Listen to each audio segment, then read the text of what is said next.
공동한 말씀을 가지고 이런 일꾼이 되게 하소서라고 하는 제목으로 말씀을 나누도록 하겠습니다. 한번 같이 하겠습니다. 이런 일꾼이 되게 하소서.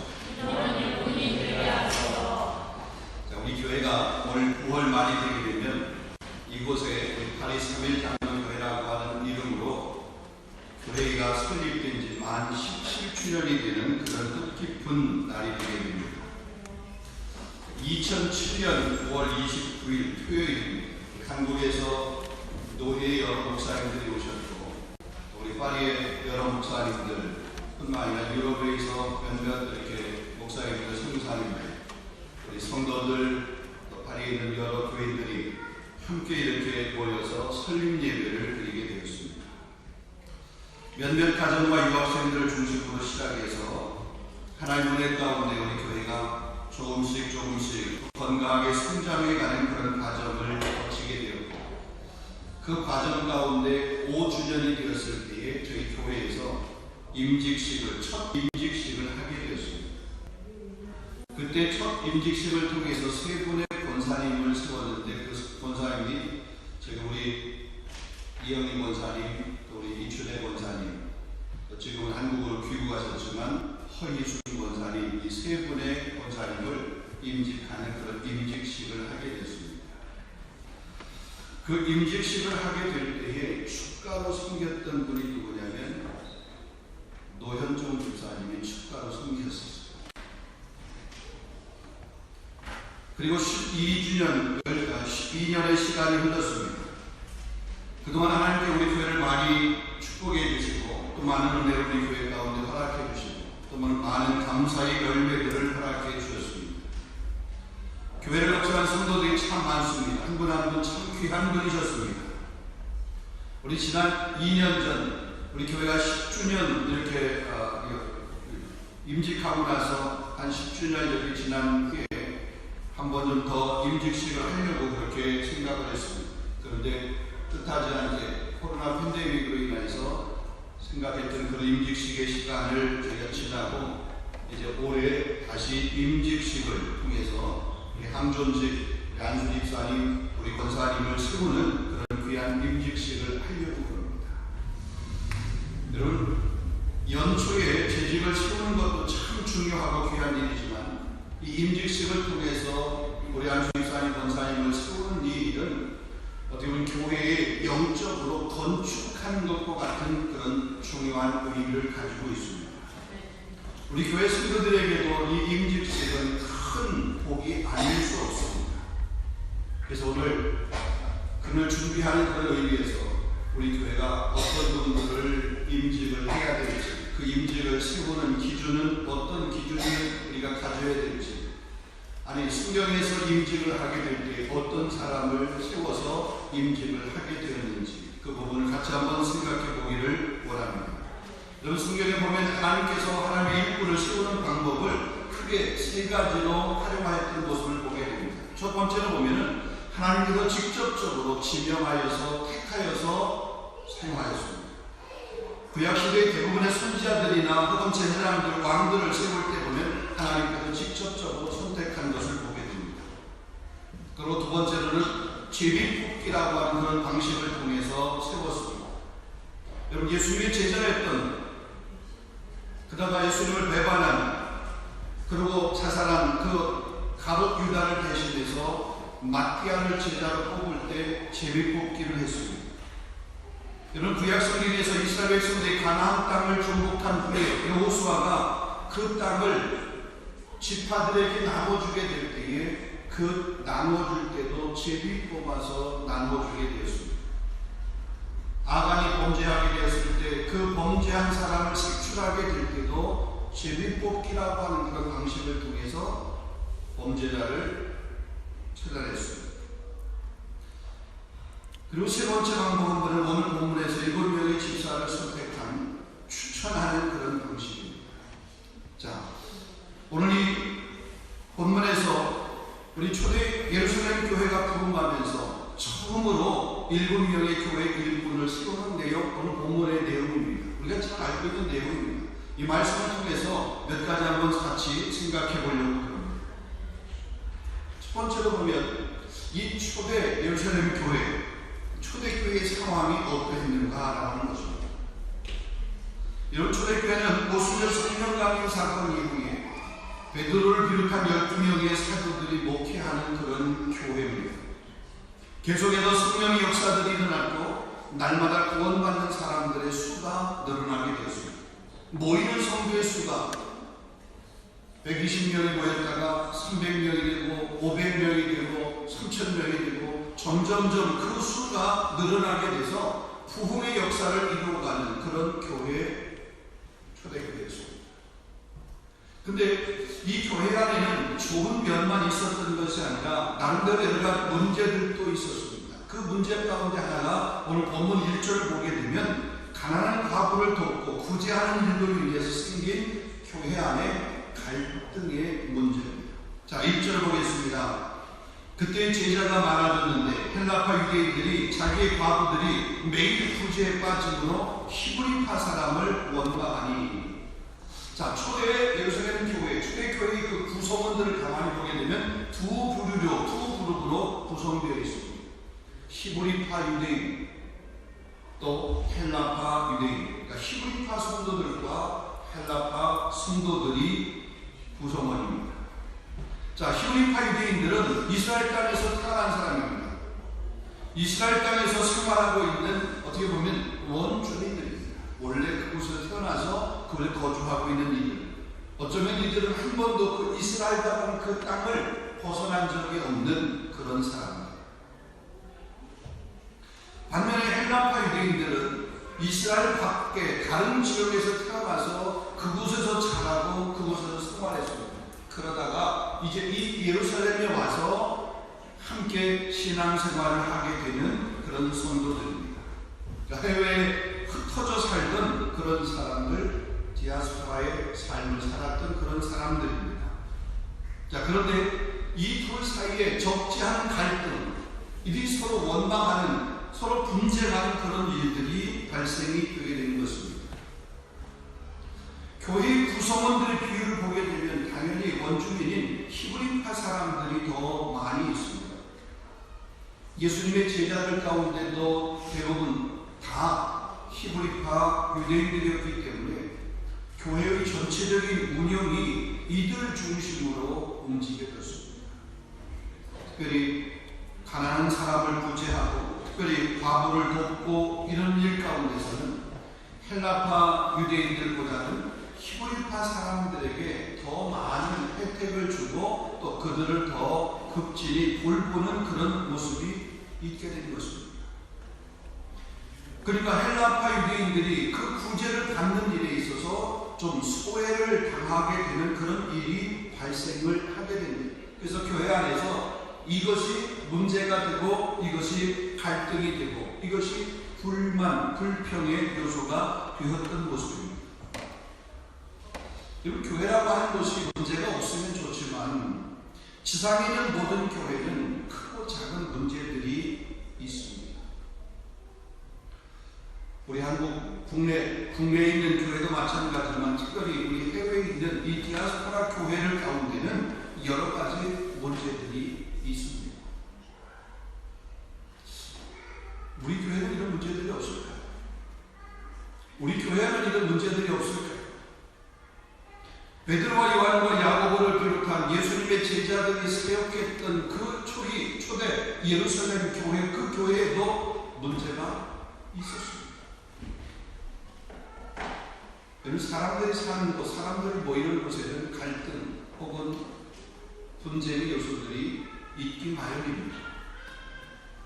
성경에도 보면, 아니 성경 안에서, 성경에서 기록된 성경에서 말하고 있는 그 교회 안에도 보면 갈등들이 많았던 것을 우리가 볼 수 있습니다. 그래서 성경 곳곳에 보면 화목하라, 혹은 큰 마음을 품어라, 서로 사랑하라, 이런 말씀들이 곳곳에 많이 기록이 되어 있습니다. 화평하지 못하고 화목하지 못하고 서로 사랑하지 못하고 원망하고 불평하고 이런 모습들이 있었다는 거죠. 로마서 12장 18절 말씀에도 할 수 있거든 너희로서는 모든 사람과 더불어 화목하라 그랬어요. 빌립보 교회에 편지하면서 빌립보 교회는 유오디아와 순두계를 권하면서 너희들이 한 마음을 품어라 그랬습니다. 교회의 중심적인 두 인물인 유오디게와 순두계, 이분들이 뭐냐면 서로 갈등하고 있었다는 거죠. 베드로전서 4장 8절에 보게 되면 무엇보다도 뜨겁게 서로 사랑할지니 사랑은 크다는 허물을 덮느니라. 서로 사랑하는 거죠. 마태복음 5장 9절 말씀 보면 화평케 하는 자는 복이 있나니 그들이 하나님의 아들이라 일컬음을 받을 것이며. 자, 화목하지 못한 갈등하는 요소들이 성경에 있는, 성경에 기록되어 있는 교회 모습 가운데 있었던 것, 특별히 이 초대 예루살렘 교회에도 이런 모습이 있었습니다. 자, 그러면은 이 초대 예루살렘 교회의 문제는 뭐냐? 일의 우선순위가 바뀌었다라고 하는 것을 우리 한번 생각해 볼 수 있습니다. 교회가 부흥하니까 이제 사도들이, 제자들이, 예수의 제자들이 뭐냐면 그 부흥하는 교회 성도들을 관리하게 됩니다. 그 교인들을 관리하고 하느라 정신이 없습니다. 특별히 날마다 가난한 사람들을 구제하고 돌보는 일로 인해서 정작 사도들이 해야 될 그 사도들의 본연의 일, 이것을 소홀히 하게 된 것입니다. 본문 2절에 이렇게 말합니다. 열두 사도가 모든 제자를 불러 이르되 우리가 하나님의 말씀을 제쳐놓고 적대를 일삼는 것이 마땅하지 아니하니.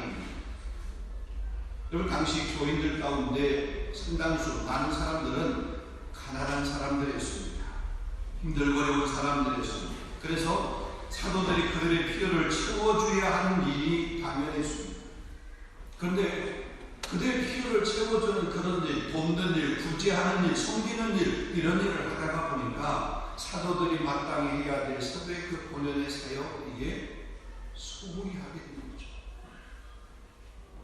본질적인 일과 비본질적인 일, 우선해서 해야 할 일과 차선으로 해야 할 일이 있는데 그것이 지금 섞여서 우선해서 해야 될 그런 일보다 눈앞에 현실적으로 필요한 그 일을 먼저 이렇게 하게 됩니다. 성도들을 돌보는 일, 어려움 당한 사람을 돌보는 일, 이 일을 먼저 하다가 보니까 사도들이 마땅히 해야 될 그 일에 소홀히 하게 되는 거죠. 또 교회는 그렇게 하는 그 일을, 그것을 당연한 것처럼 그렇게 생각을 했습니다. 본질적인 일을 소홀히 하고 비본질적인 일에 몰두하게 되면 반드시 문제가 생기게 됩니다. 여러분, 교회의 본질적인 사역이 무엇입니까? 성도의 본질적인 사역이 무엇입니까? 학생의 본질적인 일, 그게 무엇입니까? 여러분, 비본질적인 것이 중요하지 않다는 얘기가 아닙니다.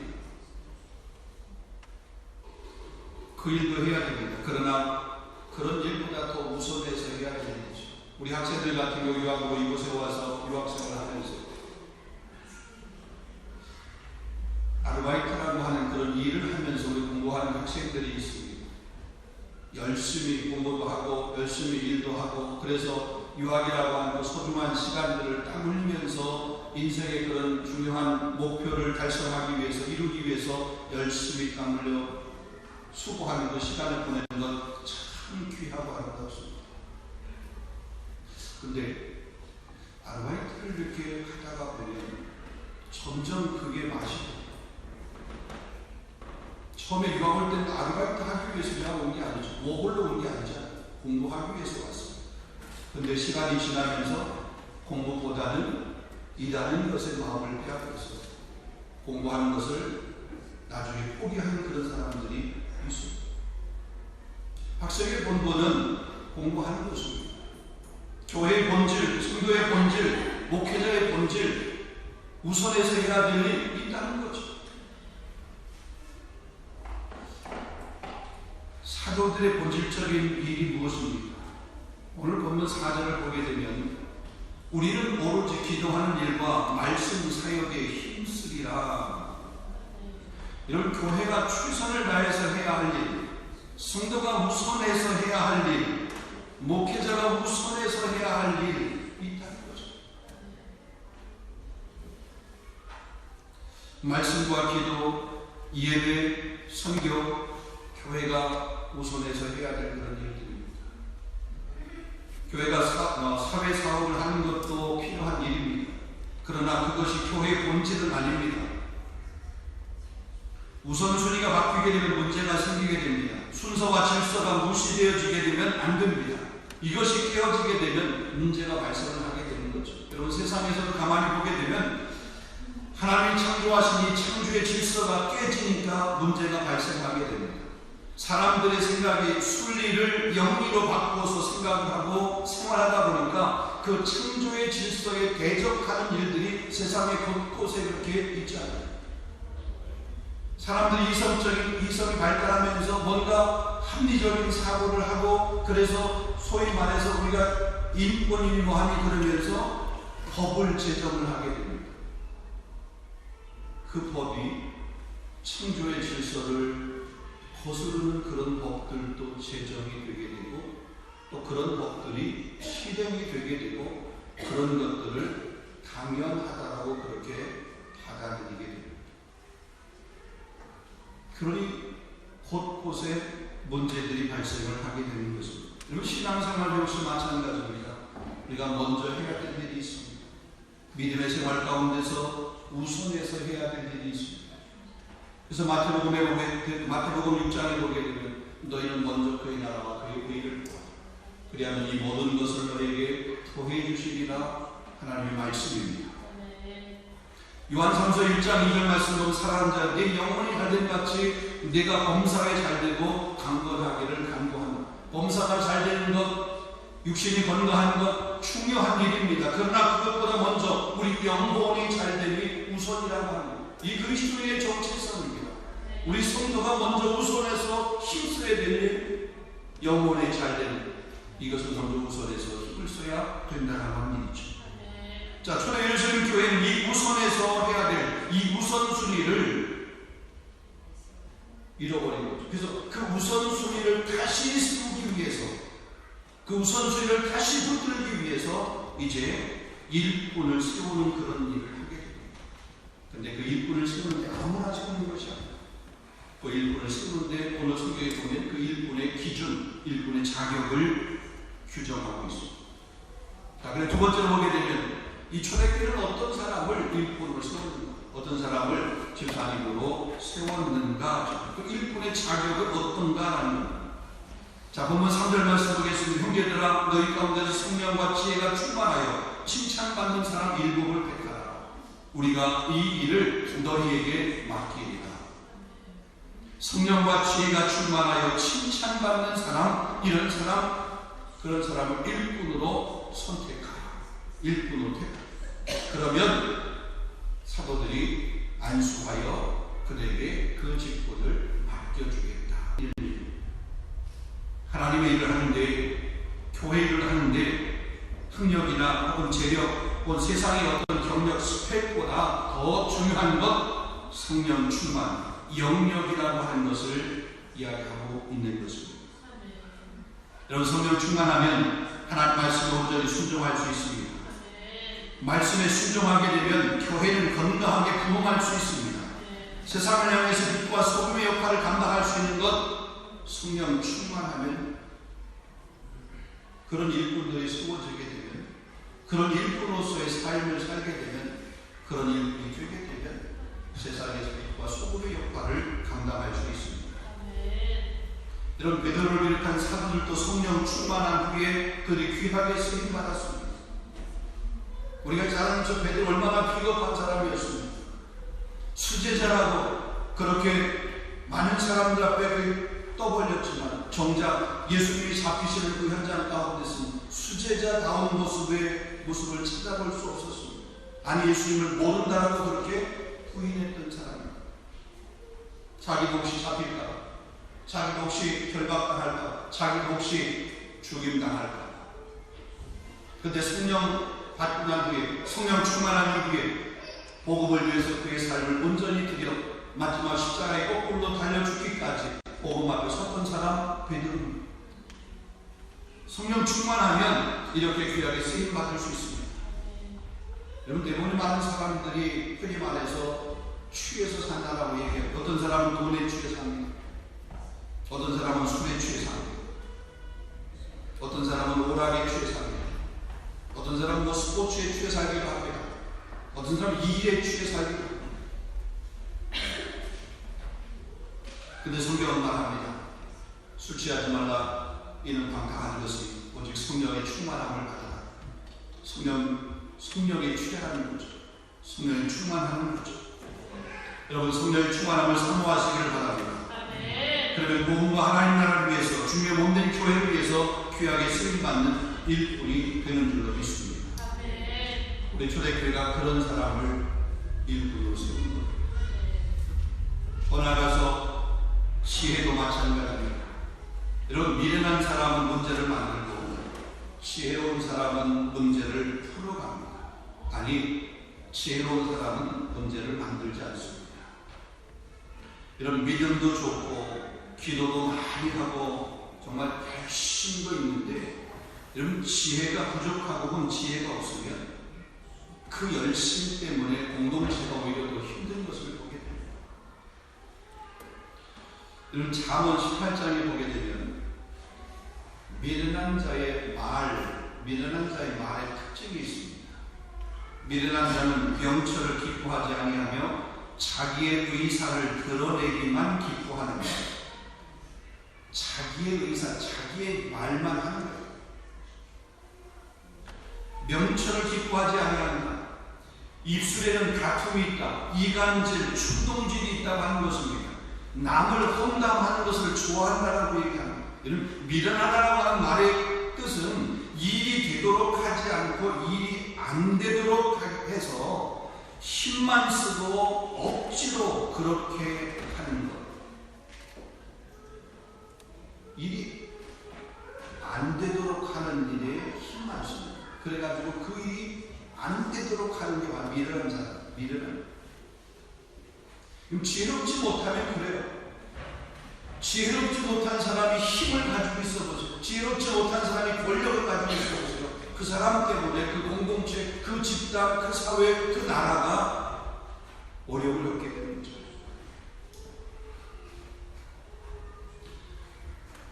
여러분, 지혜와 지식의 근본이 여호와라고 말씀했습니다. 하나님 앞에 지혜를 구하는 사람이 일꾼으로 세워져야 됩니다. 야고보서 1장 5절 말씀에 이렇게 말합니다. 너희 중에 누구든지 지혜가 부족하거든 모든 사람에게 후히 주시고 꾸짖지 아니하시는 하나님께 구하라. 그리하면 주시리라. 지혜가 충만한 사람, 지혜 있는 사람, 이런 분들이 일꾼으로 세워져야 된다라고 하는 사실이죠. 자, 근데 이 초대교회를 가만히 보게 되면 교회 일꾼으로 일곱 집사를 세우는데 놀라운 일이 벌어지게 되었습니다. 자, 히브리파 유대인들이 헬라파 유대인들보다 더 많다라고 해서 교회 구성원 가운데, 그럼 기본적으로 우리가 투표를 하게 될 때에 히브리파 유대인들이 더 많게 되면 히브리파 유대인들 가운데 일꾼으로 세워질 확률이 훨씬 더 높습니다. 왜냐하면 그래도 우리끼리 우리 팀인데, 우리하고 오래 산 사람인데, 우리 지역 출신인데, 우리 학교 출신인데, 우리 가문인데, 우리 혈통인데, 그런 거잖아요. 그러면 그 가운데서 일꾼이 세워질 확률이 훨씬 더 높은 거죠. 그런데 히브리파 유대인들은 한 명도 세워지지 않고 헬라파 유대인들 가운데 7명의 집사님으로 세워지게 된 것을 보게 됩니다. 자, 본문 5절입니다. 온 무리가 이 말을 기뻐하여 믿음과 성령이 충만한 사람 스데반과 빌립과 프로고로와 니가노르와 디몬과 바메나와 유대교에 포함한 안디옥 사람 니골라를 택하여. 여러분, 여기 언급된 이 사람들의 이름이 보면 헬라식 이름입니다. 헬라식 이름입니다. 그러고 보니까 그런 면에서 보게 되면 이 사람들 가운데 헬라파 유대인이라고 우리가 그렇게 볼 수 있는 것이 한지적일 것입니다. 그러면은 어떻게 더 많은 그룹이 자기들 그룹에서 일꾼을 세우지 않고 다른 그룹, 적은 그룹의 사람들 가운데서 일꾼을 세웠을까? 이것을 우리가 어떻게 해석을 해야 되고 어떻게 생각을 해야 될까? 이런 말들을 말하면 꼭 필요한 사람을 세웠다, 이렇게 생각을 해야 될 줄 압니다. 꼭 필요한 사람. 지금 이 히브리파 유대인들과 헬라파 유대인들이 있는 이 사회, 이 교회 안에서 우리 교회 안에 꼭 필요한 사람, 그 사람이 나하고 친한 사람, 우리 혈통, 우리 가문의 사람이 아니라 우리 교회에 꼭 필요한 사람이 나하고는 뭔가 관계적으로는 좀 멀지만 그래도 꼭 필요한 사람이 저 헬라파 유대인들 가운데 있구나. 그분들을 일꾼으로 세웁니다. 여러분, 우리 교회도 꼭 필요한 사람이 일꾼으로 세워져야 될 줄로 믿습니다. 그래서 하나님이 기뻐하시는 그런 귀한 일을 감당할 수 있고 또 그런 일들을 통해서 우리 교회가 더 건강한 교회로 성장할 수 있도록 그렇게 해야 될 줄로 믿습니다. 마지막 세 번째는, 그렇다면 우리 교회는 어떤 일꾼을 세워야 할 것입니까? 우리 교회가 세워야 될 그 일꾼, 그 일꾼의 기준이 무엇입니까? 우리가 임직식을 이렇게 준비하면서 초대 예루살렘 교회가 성령과 지혜가 충만하여서 칭찬받는 사람을 일꾼으로 세워서 말씀이 왕성하여 놀라운 부흥의 역사가 일어났던 것처럼 우리 교회 가운데도 이런 동일한 역사가 일어나기를 원합니다. 우리도 그러한 기준에 의해서 일꾼을 세울 수 있기를 원합니다. 이런 교회법의 임직사를 세우기 위한 여러 가지 절차들이 있습니다. 우리 교회 같은 경우는 그 절차를 우리 법적으로 보면 좀 그걸 쉽게 설명하게 되면 담임 목사가 추천을 하게 됩니다. 그리고 우리 기존의 항존직에서 추천을 합니다. 그렇게 추천된 분을 우리 재직교회에서 추임, 인정을 하게 됩니다. 그리고 공동회를 통해서 우리 전교회 투표를 하게 되고 그 투표에서 과반수의 찬성을 얻게 되면 일정한 기간 동안 훈련과 준비 기간을 통해서 임직식을 그렇게 하게 됩니다. 총회 법과 우리 교회 대비를 통해서 이번에 안수집사님과 권사님을 세우는데 연령 혹은 교회 우리 시무연수 혹은 부서 섬김 등을 기준으로 그렇게 삼았습니다. 그래서 우리 안수집사님은 만 40세 이상, 39세 되신 분은 조금 더 기다리셔야 됩니다. 만 40세 이상. 우리 권사님은 만 45세 이상. 우리 교회에 등록을 하시고 7년 교회 신앙생활을 열심히 함께 하시는 분. 또 그런 후에 각 부서, 우리 재직교회 부서, 교육부의 부서, 남선교회, 여선교회, 어떤 이 부서의 부서장을 역임하신 분. 그런 분 가운데 예배 생활과 신앙의 행위가 성도의 본이 되는 그런 사람을 추천해서 우리 일꾼으로 그렇게 세우려고 합니다. 우리 지난주에 우리 항전직 회의를 통해서 우리 권사님 추천 대상자, 그 다음 우리 안수입사님 추천 대상자를 그렇게 결정했습니다. 오늘 우리 예배 후에 재직회를 하게 되는데 그 재직회에서 우리 추천자들을 확정을 하게 됩니다. 그러면 6월 셋째 주일날 우리가 임시 공동회를 하게 되고 임시 공동회에 우리 전체 교인들이 투표를 하게 됩니다. 그 투표에서 그분들 한 분 한 분 한 분 다 찬성 혹은 반대 이렇게 해가지고 찬성된 숫자가 과반수 이상이 되게 되면 그분들을 임직 대상자로 우리가 확정을 하고 우리 9월 창립 교회 설립 감사 주일 즈음에서 그때 우리가 임직식을 가지려고 합니다. 이런 일은 교회가 기뻐하는 일이고 아까 서두에서 말씀드렸지만 우리 교회가 영적으로 건축하는, 우리 교회를 건축하는, 영적 건축하는 그런 일입니다. 그런데 이처럼 교회가 기뻐하고 하나님 영광 받으실 일에는 반드시 사단이 역사하게 됩니다. 사단의 방해가 있기 마련입니다. 시험에 들기도 하고 시험을 들게 하는 일들도 있습니다. 여러분, 우리 모두가 다 임직 받는 사람뿐만 아니라 우리 성도교 역시 마찬가지입니다. 모두가 다 성령 충만하지 아니하면, 말씀으로 무장되어 있지 아니하면, 기도로 준비하지 아니하면 사단이 유혹하고 사단이 미혹할 때, 사단이 방해할 때 거기에 도구로 전락할 수가 있습니다. 교회를 더 건강하게 하기 위해서, 하나님이 기뻐하시는 교회 공동체를 세워가기 위해서 이 귀한 임직식, 영적 건축을 우리가 하고 있는데, 이 영적 건축의 그 시간이, 영적 건축의 사건이, 영적 건축의 기회가 부흥하는 기회가 되어야 되지, 하나님 앞에 영광 돌리는 기회가 되어야 되지, 그것이 갈등하는 기회가 되어서는 안 될 줄로 믿습니다.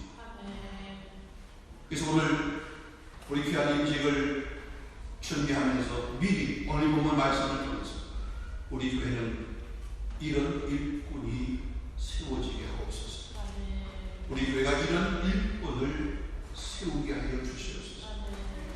우리 모두가 다 이런 일꾼으로 준비되게 하여 주시옵소서.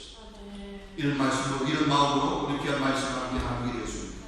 사랑하는 성도 여러분, 이 모든 일이 주님의 은혜 안에 순적하게 이루어질 수 있도록 기도 많이 해주시고, 성령 충만하고 지혜가 충만하여 칭찬받는 사람들로 우리 좋은 일꾼으로 우리 교회가 세워서 초대교회 부흥의 역사를 이루어갔던 것처럼 우리 교회도 점점 더 흥황하고 주님이 맡겨진 사명을 잘 감당하고, 늘 우리가 부르짖는 것처럼 가정과 같고 천국과 같은 그런 귀한 공동체, 정말로 주님이 사랑하는 공동체, 주님이 참 기뻐하시는 공동체, 주님이 찾으시는 그 공동체를 우리 함께 만들어갈 수 있기를 주님의 이름으로 축원합니다. 기도하겠습니다. 돌아가신 아버지 하나님, 초대교회 저는 교회가 부흥하며 성장하며 교회를 목양하고 사역을 함에 있어서 사도들이 마땅히 감당해야 될 그 본연의 사역을 뒤로하고 구제하고 돕고 목양하는 그런 일에 힘써 교회 안에 적지 않은 갈등의 요소가 있었을 때 하나님께서 초대교회의 귀한 일꾼들을 세우게 하시고 그에게 그 일을 감당하게 하셔서 다시 부흥의 역사를 써가게 하시며 하나님 앞에 영광을 돌렸던 그런 모습처럼 하나님 우리 교회도 이제 17주년을 우리가 맞이하면서 귀한 임직을 준비하게 하고 또 이 귀한 임직식을 통해서 우리 교회 영적 건축을 하게 될 때에 하나님 꼭 필요한 일꾼들을 세울 수 있도록 인도하여 주시고 이 일에 우리 모든 성도들이 함께 기도하며 또 함께 이 일을 동참할 수 있도록 성령님 역사하여 주시옵소서. 아버지 하나님, 연약한 인생이지만 하나님의 손에 붙들림 받을 때에 나귀 족배 하나가 1000명의 사람들을 물리쳤던 것처럼 우리도 하나님의 그런 귀한 도구로 아름답게 쓰임받게 될 줄로 믿습니다. 하나님, 지난 17년 전에 이곳에 작은 모습으로 우리 교회가 세워졌습니다. 시간 해를 가면서 하나님께서 은혜 위에 은혜를 부여주시고 날마다 귀한 권속들 성도들을 하나님께서 보내주시고 예배할 때마다 주님을 뜨겁게 경험할 수 있는 그런 은혜를 허락해 주셔서 여기까지 오게 하신 하나님 참 감사합니다. 모든 영광을 하나님 앞에 돌리며 우리 귀한 임직을 우리가 준비하면서 하나님 우리 귀한 말씀을 들었사오니 우리 모두에게 이런 일꾼을 세우게 하시고 또 이런 일꾼이 될 수 있도록 성령님 역사하여 주시옵소서. 예수 그리스도의 이름으로 감사하며 기도합니다.